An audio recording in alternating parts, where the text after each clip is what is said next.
between fungi and the protistaist क्या होगा?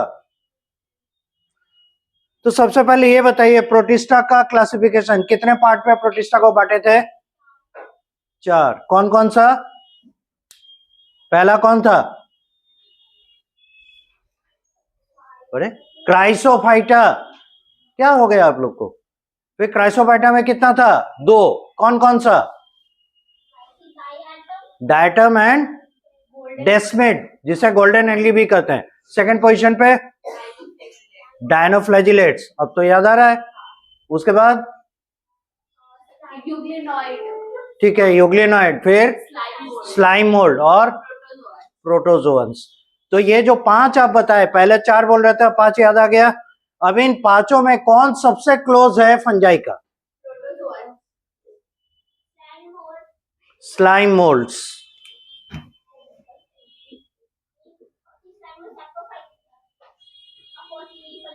बिल्कुल सैप्रोफाइट होता है, और सबसे बड़ी बात मोड ऑफ रिप्रोडक्शन में they always form spores, and this is the greatest feature that has done is parallelism between slime molds and the fungi. That is why they are the most probable ancestors of the fungi. ऐसे में euglenoids को भी है ना माना जा सकता है फंजाई की तरह या उनके फंजाई के एंसेस्टर, पर रीजन क्या है? वो उतना प्रोबेबल कैंडिडेट इसलिए नहीं हो पाता क्योंकि उसमें spore formation is not the only one by which they are doing reproduction, जबकि उनमें सिमिलरिटी फंजाई से यह है कि मोड ऑफ न्यूट्रिशन में उसमें एक मोड ऑफ न्यूट्रिशन सैप्रोफिटिक भी। ठीक है, पीछे का याद करते चलना, ऐसा नहीं कि छोड़ दिए। आपसे क्वेश्चंस देखिएगा, हम लोग बात किए हैं, क्वेश्चंस अब और बेहतर करने होंगे, और धीरे धीरे हम तो बायोलॉजी में यह ऑप्शन लाएंगे कि ऑप्शन ही नहीं रहेगा, fill in the gap type रहेगा, 1 मार्क क्वेश्चन। और उसमें भी जानते हैं ना, एक बार ऐसा हुआ, एक इंजीनियरिंग कॉलेज में, नाम नहीं बताएंगे, एक प्रोफेसर थे, उनको लिमिट कर दिया गया कि देखिए आप टेस्ट में ना केवल 10 मार्क्स का ही क्वेश्चन पूछ सकते हैं, और एक पूरे सब्जेक्ट में 6 मंथ का सिलेबस, उसमें 10 मार्क्स का क्वेश्चन पूछेंगे, कैसे होगा? बोले ठीक है 10 मार्क्स का ही पूछेंगे, स्टूडेंट भी पूरा खुश। वो क्या किए, 1 मार्क के क्वेश्चन को 10 हिस्से में बांट दिए, 0.1, 0.2, 0.3, एक क्वेश्चन में 0.1 मार्क। इस तरह से 10 क्वेश्चन में कितना हो गया? सोच लीजिए क्वेश्चन का रेंज। इसलिए टीचर का कभी हाथ नहीं बांध सकते। अगर 30 मार्क्स का ही है तो उसमें 70 क्वेश्चन 90 क्वेश्चन कैसे लाना है ये हमको आता है। इसलिए बार बार रिक्वेस्ट कर रहे हैं, पढ़िए, बढ़िया से पढ़िए। जब भी आपसे कोई क्वेश्चन पूछा जाए, हर आंसर आपके टिप ऑफ द टंग होने चाहिए, और बिलीव कीजिए हम उन्हीं पोर्शंस में से क्वेश्चन उठाते हैं, रेज करते हैं जो मोस्ट प्रोबेबल आते हैं, आए हुए हैं। इन पोर्शंस को टच किया जाता है किसी भी कॉम्पिटिटिव एग्जामिनेशन में। क्या सोचते हैं नीट अल्टीमेट है, इसके बाद आपको फिर कभी इंटरव्यू या क्वेश्चंस फेस नहीं करना होगा। कल को मन कर गया आपको आईएएस बनने का, तो फिर से तो जीएस पढ़ना है, और उसमें यही बायोलॉजी रहेगा। जनरल साइंस में कहीं पे भी किसी भी कंपटीशन में देख लीजिए, जनरल साइंस में पहले फिजिक्स और केमिस्ट्री समझा जाता था, अब जनरल साइंस में मेजर पोर्शन बायोलॉजी होता जा रहा है। 100 मार्क्स में 30 से 40 क्वेश्चन तो बायोलॉजी ही होता रहा, और बड़ा करंट अफेयर्स में बायोलॉजी आ रहा है। बहुत सारी चीजें ऐसे जो बायोलॉजी से जुड़ी हुई है। अब पहले ये सोचता था लोग कि अरे इन्फेक्शन के बारे में काय डिटेल के लिए पढ़ना है, अब जनरल नॉलेज की बात है। आपको अगर अवेयरनेस नहीं रहेगा कि हम इस तरह के हाइजीन प्रैक्टिस में नहीं रहेंगे तो हमको क्या क्या इन्फेक्शन हो सकता है, तो आप तो कभी भी बीमार पड़िएगा और सही इलाज करा ही नहीं पाइएगा, और आपका इन्फेक्शन जो है एग्रेवेट करता चला जाएगा, मतलब बढ़ता चला जाएगा। कई बार ऐसा होता है अनट्रीटेबल हो जाता है। छोटा सा एग्जांपल है, हर किसी को पता होना चाहिए, अगर हमको कट गया, चाहे वो किसी भी ब्रांच ऑफ मतलब लॉन्डेज से आता हो, आर्ट्स का भी स्टूडेंट है, साइंस का है, कॉमर्स का है, नो मैटर, उसे पता होना चाहिए अगर कहीं शार्प ऑब्जेक्ट से कट गया तो उसे एंटी टेटेनस वैक्सीन लेना है। अब बताइए, इसमें बायोलॉजी तो है लेकिन ये जनरल साइंस में नहीं है क्या? जनरल नॉलेज नहीं है? क्यों? क्योंकि उसे टिटेनस हो जाएगा। अगर टिटेनस हुआ और वो कॉन्ट्रैक्शन अगर उसके रेस्पिरेटरी सिस्टम के मसल्स पे हुआ तो दम घुट जाएगा उसका, he will suffocate to death. तो जहां पे कॉमन मास लोगों के वेलफेयर की बातें आ जाती है बायोलॉजी के माध्यम से, you have to know it. इसलिए ऐसे भी ये फंडामेंटल साइंस में शामिल है ही, वैसे भी है। और तो और जनरल साइंस में इसका जो मतलब कंट्रीब्यूशन है वो बढ़ता चला जा रहा है। इसलिए 12th तक का बायोलॉजी तो हर ब्रांच ऑफ लोग मतलब नॉलेज के लोग पढ़ते हैं अगर उसे नौकरी लेनी है तो। 10th तक तो पढ़ता ही है, 12th तक भी पढ़ लेता है कि हाँ इससे ज्यादा रेंज किसी का नहीं होगा, और आपका ये बेस है, तो फिर इसमें कैसे आप लोग जो है कॉम्प्रोमाइज करते हैं? हमेशा रेगुलरली आप लोग को बार बार बोले हैं कि एक प्रॉपर शेड्यूल और प्लान के साथ आपका पढ़ाई होना चाहिए, तब जाके देखिएगा। शुरू में लगेगा कि मेरा छूट रहा है, लेकिन धीरे धीरे धीरे क्या होगा, वो बढ़ता चला जाएगा और आपका गैप कम हो जाएगा। नॉलेज और जो अभी यहाँ तक हमको पढ़ा हुआ होना चाहिए था उसके बीच में जो गैप है वो गैप कम हो जाएगा। तो एक रेगुलर रूटीन के साथ पढ़ना शुरू कीजिए। अब देखिए, हम लोग को क्लासिफिकेशन किसका देखना था? मोलस्का का। और ये है phylum.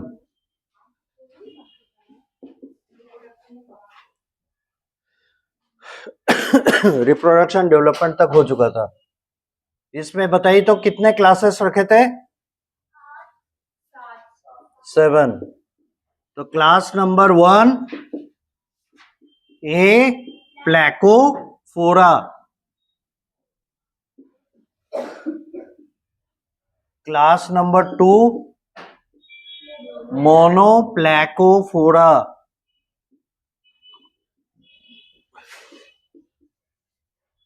Class number 3 पॉलीप्लैकोफोरा,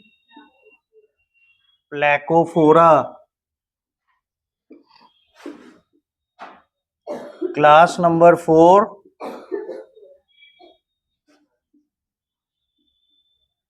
स्कैफोपोडा, class number 5 Gastropoda,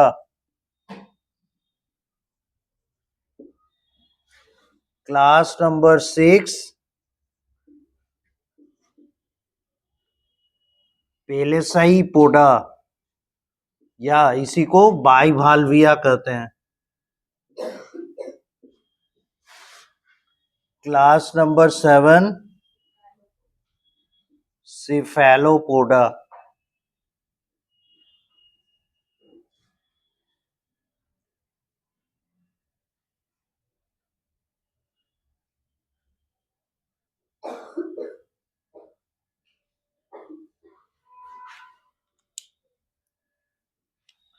ये प्लैकोफ्लोरा सॉरी फोरा, इसका एग्जाम्पल है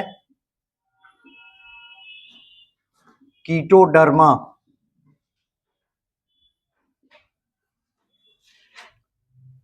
मोनोप्लैकोफोरा, इसका एग्जाम्पल है नियोपैलिना। और नियोपैलिना के साथ एक इंपॉर्टेंट इंफॉर्मेशन जुड़ा हुआ है, हम लोग ब्रैकेट में इसे डालेंगे। It is the connecting link between the annelida and mollusca। कैसे? It has annelid character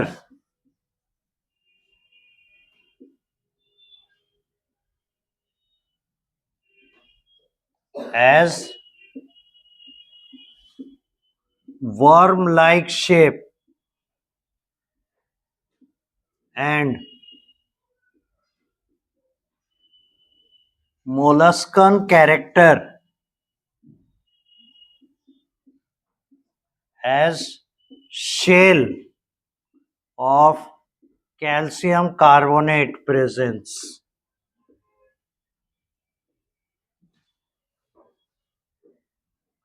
पॉलीप्लैकोफोरा, इसमें एग्जाम्पल है काइटोन, या इसी को कहते हैं कीटोप्ल्यूरा। इसका भी बड़ा इंपॉर्टेंस है। वो है क्या? It is used as an animal model to understand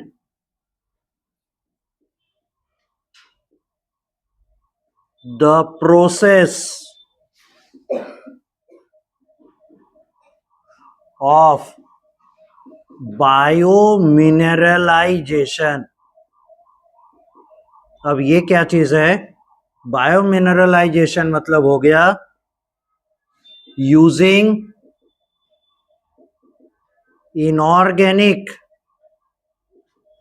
substances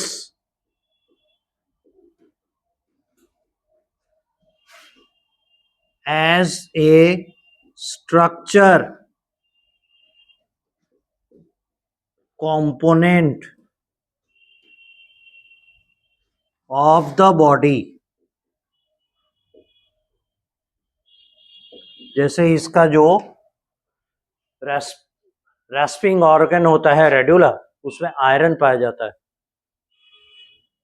तो एक तो बॉडी का जो प्रोटेक्टिंग शेल है, पहले लिखिएगा नहीं, उसके लिए हम समझ देंगे, पहले समझिए। देखिए, जब तक लेक्चर आप ध्यान से नहीं सुनेंगे, ये बातें आपके माइंड में नहीं रहेंगी, फिर आपको लगेगा बार बार पढ़ना पड़ेगा। तो इस समय पहले सुन लीजिए, लिखने का तो मौका देते ही हैं, उस समय नोट कीजिएगा। तो इसकी खासियत क्या है? ये तो और तो एनिमल्स हैं, वो एक प्रकार के ही मिनरल को अपने बॉडी में जगह देते थे। जैसे आप देखे होंगे स्पॉन्जेस, दे हैड स्पिक्यूल्स। एक प्रकार का स्पिक्यूल होता था जिसमें कैल्शियम कार्बोनेट होता था, दूसरे प्रकार का स्पिक्यूल रखता था जिसमें सिलिकॉन डाइऑक्साइड, जो कि सैंड का कंपोजिशन है, जिसका यूज हम लोग ग्लासेस बनाने में, शीशा बनाने में करते हैं। शीशा का ग्लास होता है ना, शीशे के बहुत सारे आर्टिकल्स होते हैं। हमारे फोन में भी शीशा का डिस्प्ले लगा है ना, रहता है। तो उस ग्लास को भी बनाने में सिलिकॉन डाइऑक्साइड का यूज होता है। और बेस्ट क्वालिटी ऑफ ग्लास ये बोरोसिलिकेट ग्लास कहलाता है। कंपनी भी है एक बोरोसिल, वो बहुत ही बेहतरीन ग्लास यूज करती है। और मोस्ट ऑफ द टाइम उनके ग्लासेस जो होते हैं, आर्टिकल्स हैं, गिर जाने के बाद आसानी से नहीं टूटते। ब्रेक प्रूफ ग्लास बनाने में सिलिकॉन डाइऑक्साइड का परसेंटेज बढ़ाना होता है। तो कहने का मतलब पॉइंट ये है कि यूजुअली देखा गया है अब तक के एनिमल्स में, इसके पहले तक में, है ना, कि एक ही मिनरल का, एक ही काइंड ऑफ मेटल का वो लोग यूज कर रहे हैं, या नॉन मेटल जो भी है। लेकिन इसमें देखा गया कि ये दो दो तरह का यूज कर रहा है, कैल्शियम यूज कर रहा है, आयरन भी यूज कर रहा है। वही तो आगे चल के हीमोग्लोबिन में आया, है ना। और तो और आपको बता चुके हैं, मोलस्कन्स ब्लड किस कलर के होते हैं? Blue, because of copper. तो ये कॉपर भी कंटेन करता है, तीन तीन मिनरल, तीन तीन मेटल ये कंटेन करता है। That is why it has been taken as a model animal, कि ये पता कर सके, इसका स्टडी करके कौन सा ऐसा जीन है जो इसे इन मिनरल्स को, इन मटेरियल्स को एक्वायर करने के लिए कैपेबल बनाता है। तभी तो ह्यूमन में अगर किसी तरह का डिफिकल्टी होगा, सिमिलरिटी तो आएगा ही ना, है ना, क्योंकि इन्हीं एनिमल के मतलब मोलस्कन्स आगे चल के इकाइनोडर्म्स में कन्वर्ट हुए होंगे, उसका भी कनेक्टिंग लिंक दिखाई देगा कहीं ना कहीं। उसके बाद इकाइनोडर्म से हेमिकॉर्डेट एंड कॉर्डेट बने हैं, है ना। सब जगह कुछ ना कुछ कनेक्टिंग लिंक है। और कनेक्टिंग लिंक, इसको हम लोग रखे हैं नियोपेलिना को। कहाँ गया नियोपेलिना? रीजन क्या है कि इसमें दोनों तरह के कैरेक्टर्स मिलते हैं। तो जब ऐसे इंटरमीडिएट लाइफ फॉर्म्स हमें मिल रहे हैं, दो अलग टैक्सा का, है ना, खिचड़ी जिसमें है दोनों तरह के कैरेक्टर्स, इसका मतलब ये इंटरमीडिएट फॉर्म बना होगा, उसके बाद नया वाला आया जिसमें, जिसे हम प्रिमिटिव मान रहे हैं, प्रिमिटिव कैरेक्टर्स उसने छोड़ दिए, सारे एडवांस कैरेक्टर्स लाए। ये प्रूफ हो रहा है ना कि उस लाइफ फॉर्म से इस लाइफ फॉर्म में ही एनिमल कन्वर्ट हुए, अलग से बने नहीं है। इसलिए कनेक्टिंग लिंक्स का बायोलॉजी में बहुत इंपॉर्टेंस है। और इन्हीं के वजह से फिर से आपको बताएं, ये जो एक ना सीक्वेंस बना हुआ है क्लासिफिकेशन में, कि इसके बाद ये, इसके बाद ये, इसके बाद ये हम लोग रखेंगे, that is a valid reason because of this. ये समझाते हैं कि इसके बाद ये होगा। जैसे कभी होता है बच्चे को क्लास में डालना है, स्कूल में डालना है, तो पहले ही क्लास 9 में भेज दें, उसके बाद स्टैंडर्ड 1 में भेजें, ऐसा होता है क्या? पढ़ना तो सभी क्लासेस में 10 साल तो इसको स्कूल में बिताना ही है, 1 से लेकर 10 तक, तो किसी से भी शुरुआत कर दें। ऐसा करेंगे तो पता चलेगा उसको कुछ पता ही नहीं चला, क्योंकि सीक्वेंस नहीं मेंटेन हुआ, राइट? तो जब हम लोग ये समझते हैं कि पढ़ाई के दौरान भी हमें एक सीक्वेंस मेंटेन करना है, तो how come animals develop arbitrarily? समझ रहे बात को? So it is a very fundamental science. इसीलिए बायोलॉजी की शुरुआत हम लोग जनरली करते हैं इन्हीं क्लासिफिकेशन से, लेकिन इस लेवल का स्टैंडर्ड मतलब अंडरस्टैंडिंग हम लोग को कम होता है, इसीलिए हम लोग ज्यादातर कोशिश करते हैं कि सेल लेवल से शुरू करें, तो एक लिंक मिलता जाता है, लगता है कि हाँ हम ये जानते हैं, हम ये जानते हैं। This is the point. ठीक है, लिखिए इसको, बढ़िए, यहां तक हो गया। स्कैफोपोडा, स्कैफोल्ड कहते हैं एक सरफेस लाइक स्ट्रक्चर, ठीक है। तो इसका जो एग्जाम्पल है, इस पे रखा गया डेंटेलियम, और इसका एक ऑल्टरनेट नेम है, इसे कहते हैं टस्क मसल, MUSSEL,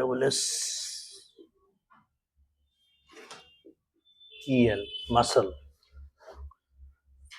तो ये टस्क मसल, टस्क वर्ड कहां से आया? टस्कर से। टस्कर जानते हैं किसको कहते हैं?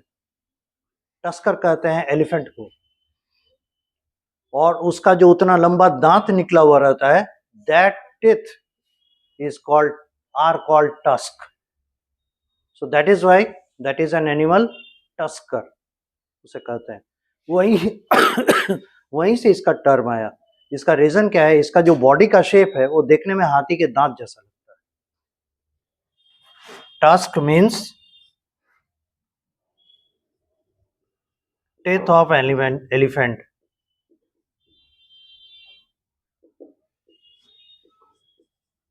This animal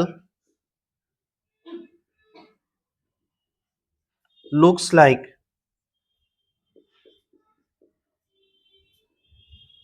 elephant teeth। ये इसकी खासियत है, इसीलिए इसे टस्क मसल कहा जाता है।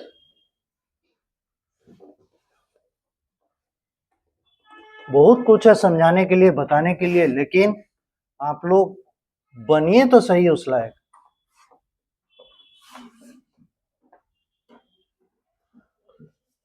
ये कहा जाता है कि जब हम तैयारी करते हैं किसी भी चीज का, तो 4 कदम आगे का तैयारी रखते हैं, ताकि वहां तक हमसे पहुंचे, पूछे, हम उससे आगे के हैं। हाँ,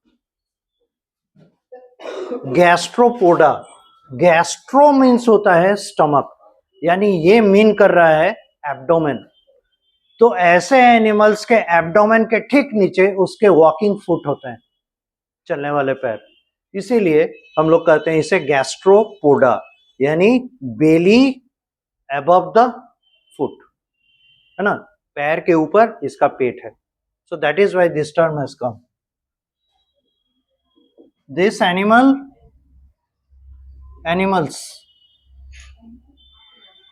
these animals have their, इसमें गैस्ट्रोपोडा में पेंगुइन चिड़िया है, एब्स है।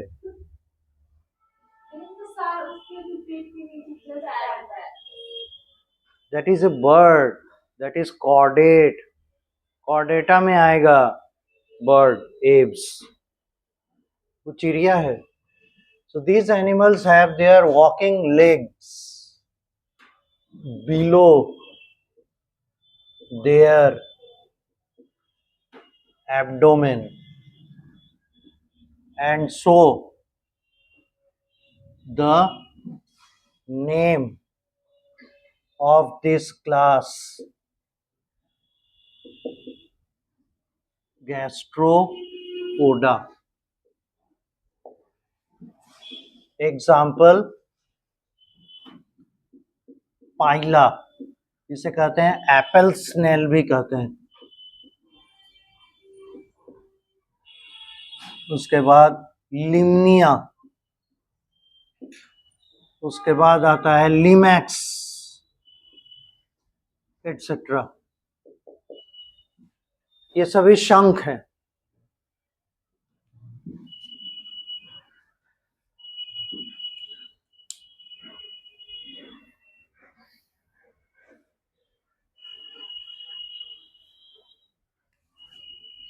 This is about Gastropoda.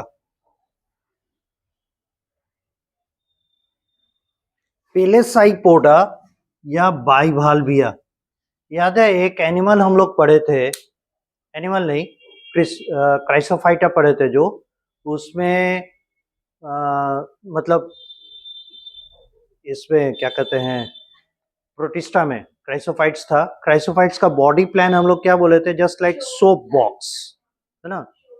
तो इसका भी उसी तरह का है, दो भाल जैसे रहते हैं ना, उस तरह का इसका शेल होता है, ठीक है। That is why they have the name bivalvia, ये कॉमन नेम है, और इसे पेलेसाइपोडा कहते हैं। इसके एग्जाम्पल में आता है यूनियो,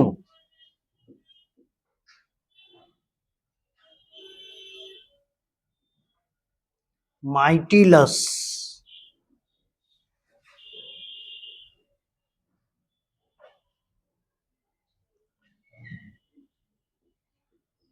ऑस्ट्रिया,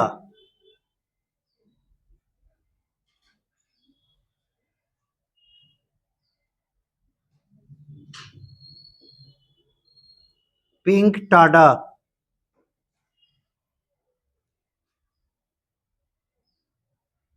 ऑस्ट्रिया जो है इसे कहते हैं ओएस्टर, और पिंक टाडा है इसे कहते हैं पर्ल ओएस्टर।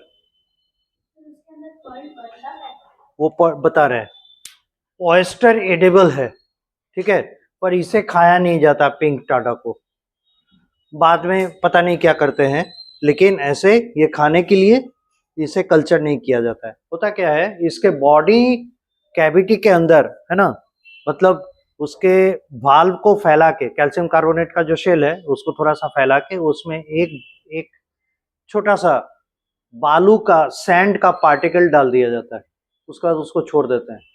तो सैंड पार्टिकल उसके बॉडी में तो इरिटेशन क्रिएट करेगा, वो तो अनवांटेड पार्ट है, तो उसे निकालेगा कैसे, तो निकाल नहीं पाता है वो। तो इसलिए उससे बचने के लिए क्या करता है, उस सैंड पार्टिकल के चारों तरफ कैल्शियम कार्बोनेट का वो डिपोजिशन करता जाता है, डिपोजिशन करता जाता है, and that is actually the Perl.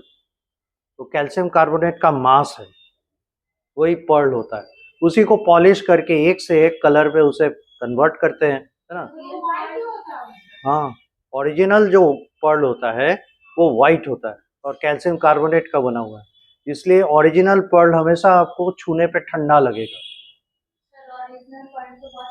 बहुत महंगा मिलता है, और जापानीज इसको शुरू किए थे, और उसके बाद बहुत बड़ी इंडस्ट्री है वहाँ पे पर्ल कल्चर का, जापानीज के जापान में, क्योंकि वो समुद्र के किनारे ही बसा हुआ देश है, इसीलिए। यहाँ तक लिखिए फिर बता रहे हैं, इधर देखिए, बाइवाल्विया हो गया, है ना। अब है सिफेलोपोडा, यहाँ जगह नहीं है।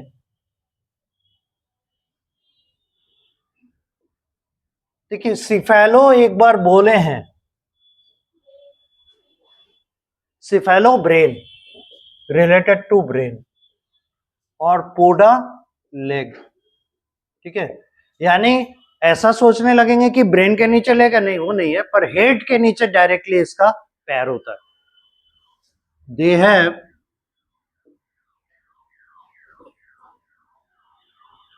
walking legs below their head.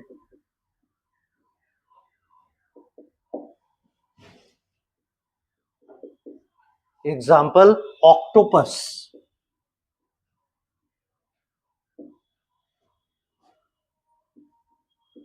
Loligo, इसे कहते हैं स्क्विड, नॉटिलस, कटल फिश,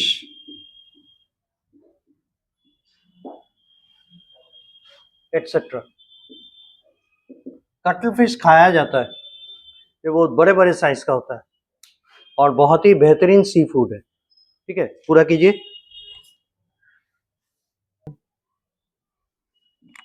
अगला हम लोग को देखना है, नेक्स्ट फाइलम इज इकाइनोडर्माटा। और यहाँ भी एक इंटरेस्टिंग चीज है, इसका जो नाम है उसी में इस फाइलम का इंट्रोडक्शन भी है।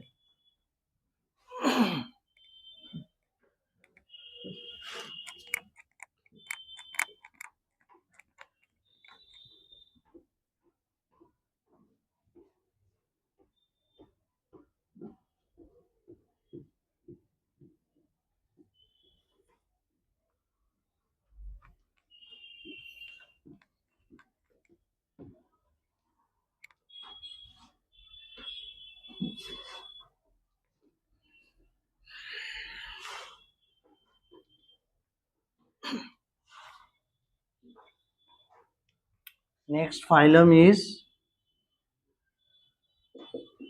इकाइनोडर्माटा।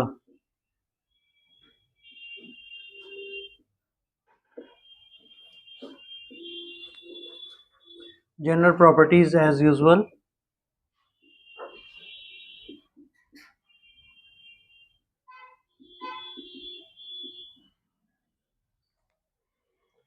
देखिए यहाँ पे इकाइनो मीन्स स्पाइन या स्पाइनी कर दीजिए, कांटेदार। और डर्मा, डर्माटा किससे है? डर्म से, यानी स्किन। तो ओवरऑल क्या पता चल रहा है? These are the animals that have their skin of spiny type. These animals have spine और thorn, ऐसे कहते हैं, like structures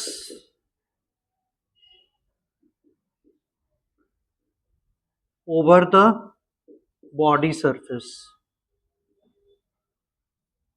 इनके बॉडी सरफेस के ऊपर स्पाइनी स्ट्रक्चर्स, स्पाइक्स पाए जाते हैं, इसीलिए इसका नाम पड़ा इकाइनोडर्माटा। जनरल प्रॉपर्टीज में पहला हम लोग रखते हैं किसको? तो लेवल ऑफ ऑर्गेनाइजेशन, और कहने की बात ही नहीं है, ये क्या होगा? Level of organisation. उसके बाद हम लोग रखते हैं सिमेट्री, फिर है सेगमेंटेशन, इसका सिमेट्री भी इंपॉर्टेंट है।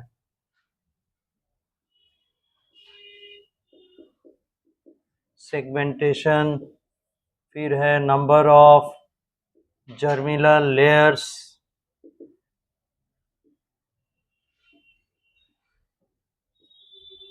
फिर है सीलोम, और है नोटोकॉर्ड। लेवल ऑफ ऑर्गेनाइजेशन में undoubtedly organ system level of organisation है। सिमेट्री, इसका जो लार्वा होता है ये होता है बायलैटरल सिमेट्री, और इसका एडल्ट जो होता है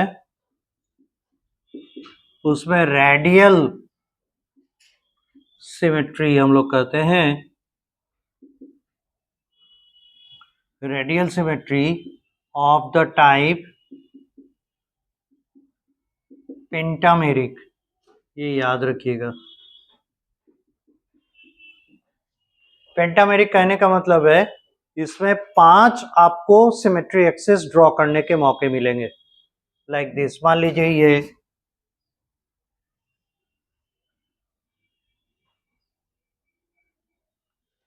1 2 3 4 5 स्टारफिश इस तरह का शेप है ना? तो आप चाहेंगे तो एक सिमेट्री एक्सिस ऐसे जाएगा, एक सिमेट्री एक्सिस ऐसे जाएगा, मतलब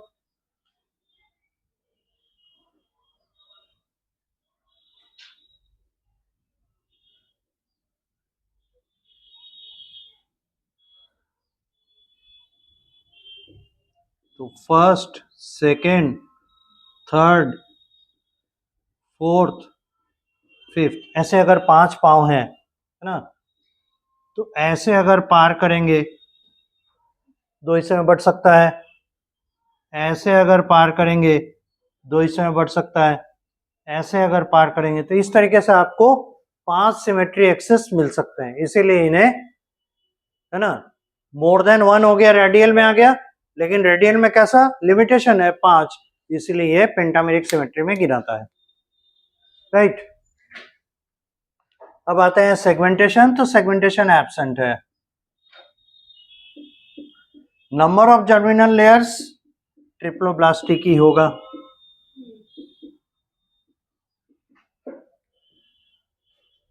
सीलोम, इसमें सीलोम फिर एडवांस टाइप का आ गया, ये होता है एंटेरो सिलोमेट टाइप। कॉपी में आपका लिखाया हुआ होगा एंटेरोसिलोमेट पे, देखिएगा एम्ब्रायोनिक गट जो होता है उसका वॉल, है ना, स्प्लिट आउट करता है, बाइफरकेट करता है, और वो जन्म देता है मेसोडर्म को। फिर उस मेसोडर्मल लेयर में इंटरनल स्प्लिट होता है और फिर वो कैविटी बनता है जिससे कि इसका सिलोम फॉर्म करता है। तो इसलिए एंटेरोसिलोमेट टाइप हो गया। और एंटेरोसिलोमेट्स में आप देखे होंगे, बताए हैं कि anus is form first then the mouth, इसलिए ये क्या हो जाएगा, ड्यूटेरोस्टोम।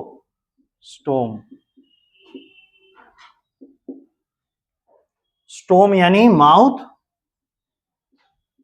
स्टोम कहां से आया, स्टोमा से, स्टोमा मतलब माउथ।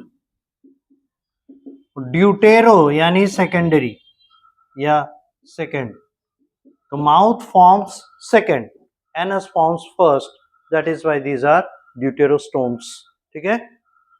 तो सिलोम, एंटेरोसिलोमेट, ड्यूटेरोस्टोम, ओवरऑल क्या पता चला, true coelomate, COELOMAT, true coelomate. अब आते हैं नोटोकॉर्ड, कहने की बात ही नहीं है, एब्सेंट ही होगा, क्योंकि नोटोकॉर्ड होता तो ये तो कॉर्डेट बन जाता। यहां तक नोट कीजिए।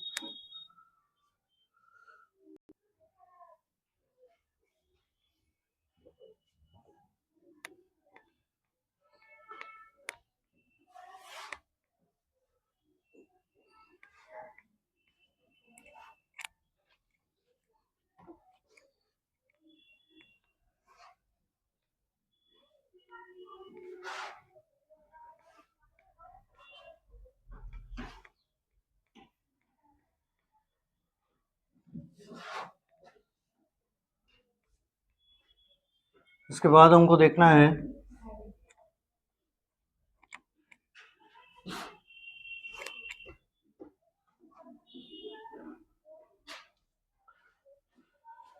Right your serial number 2 habitat, और ये होता है एक्वेटिक और मैरीन, खारे पानी में पाया जाता है। नंबर 3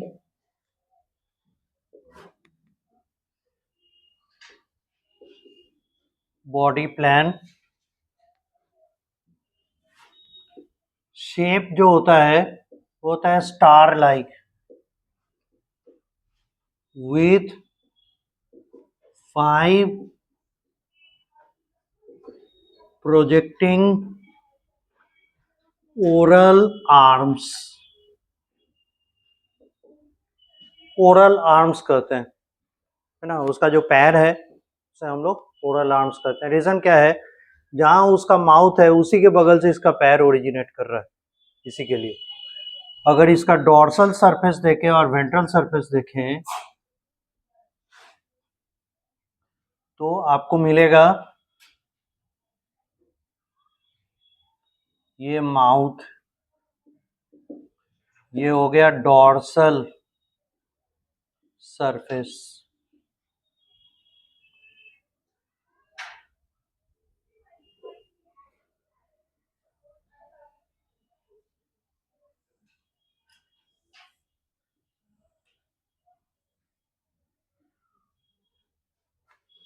ये मान लेते हैं first, this is second, this is third, this is fourth and this is fifth leg of ventral surface.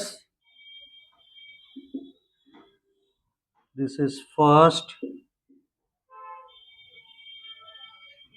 this is second foot, yeah, second oral arm, this is third,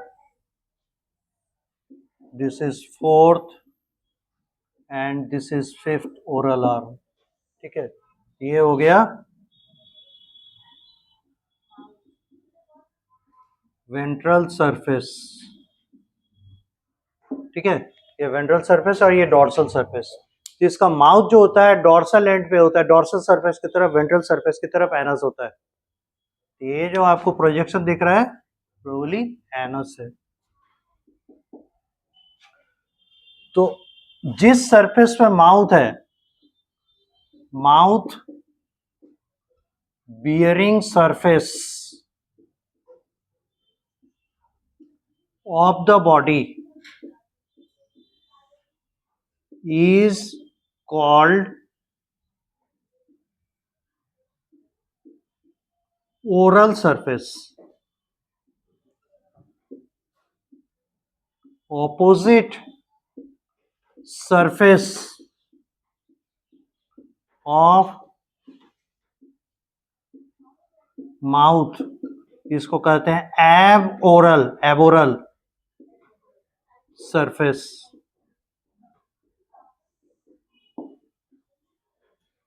यहां तक कीजिए,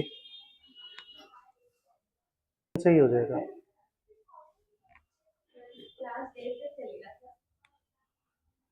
शुरू हुआ है 1:30 से ना, 9:30 से, तो 9:30 के बाद ही शुरू हुआ है।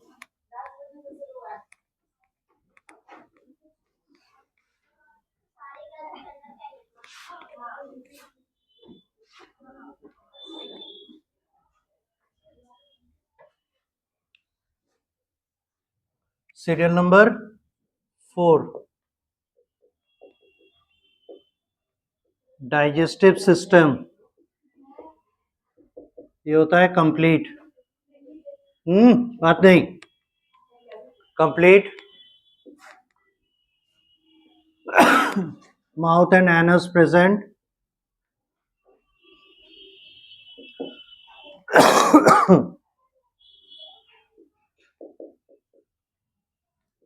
रेस्पिरेटरी सिस्टम फिर से इसमें हो जाता है absent. Exchange of gases between body wall and water directly.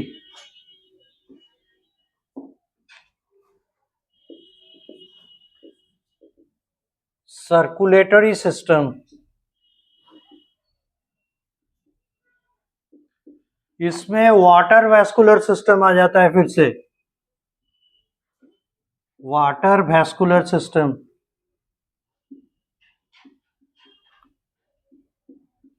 और इसमें क्या होता है, ये वाटर वैस्कुलर सिस्टम स्पॉन्जेस और सिलेंडरेटा और टिनोफोर से ज्यादा एडवांस्ड है।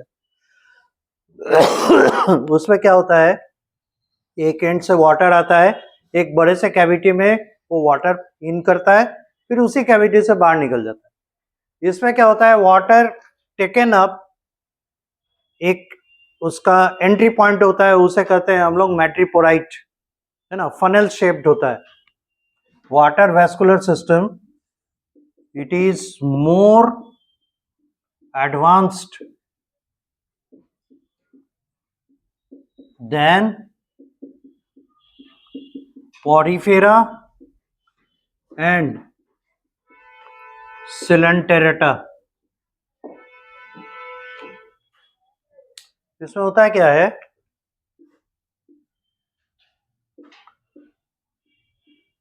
Water movement pathway,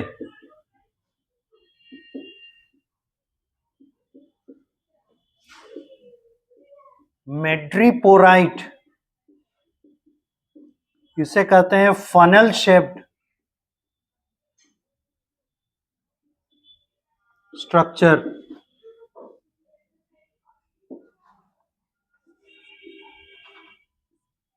water enters, madreporite, इससे जाता है ए सीरीज ऑफ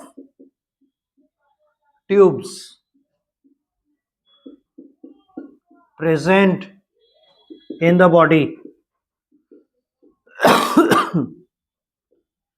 उसके बाद इससे वाटर आता है इनटू द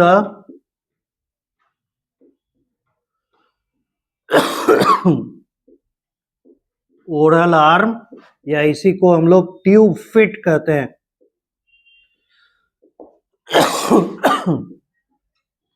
फिर इस ट्यूब फिट में टू द एम्पुला,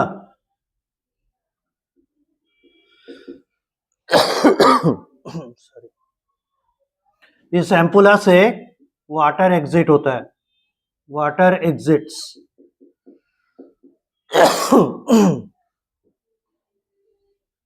इस तरीके से एक चैनल में ट्यूब्स अरेंज होते हैं और उन ट्यूब्स के थ्रू वाटर मूव करता है और बॉडी से बाहर निकलता है।